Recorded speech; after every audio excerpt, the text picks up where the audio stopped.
मराठी भाषेला अभिजात भाषेचा दर्जा देण्याबाबतचा आदेश जारी। केंद्रीय सांस्कृतिक मंत्री गजेंद्र शेखावत यांच्याकडून उदय सामंतांकडे GR सुपूर्द।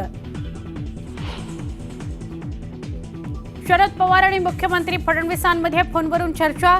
पवनचक्क्यांच्या मालकांना खंडणीचा त्रास होत असल्याची पवारांची तक्रार, तर दहशत मोडून काढण्याचं मुख्यमंत्र्यांचं आश्वासन।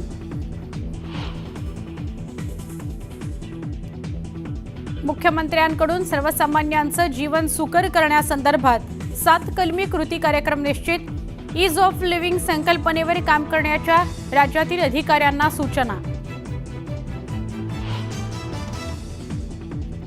आठवड्यातील किमान 3 दिवस मंत्रालयात थांबा। मुख्यमंत्री देवेंद्र फडणवीसांचे सगळ्या मंत्र्यांना आदेश।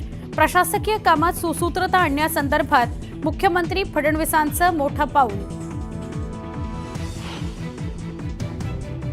वाल्मिक कराडच्या आवाजाचे नमुने आज तपासणार। विष्णू चटेच्या मोबाईलवरून 2 कोटींची मागितली होती खंडणी।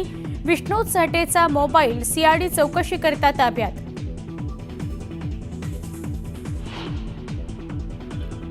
सुरेश धस यांनी घेतली अजित पवारांची भेट। मी धनंजय मुंडेंचा राजीनामा मागितला नाही।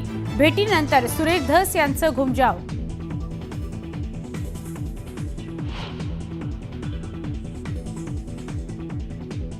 बाबा सिद्दीकी यांच्या हत्येमागे बिल्डर लॉबी असल्याचा जिसान सिद्दीकींचा व्यक्त केला संशय।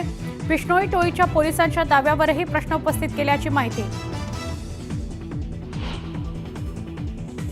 नूतनीकरणानंतर मुंबईतील भाऊ दाजी लाड संग्रहालयाचं मुख्यमंत्री देवेंद्र फडणवीसांच्या हस्ते शुभारंभ।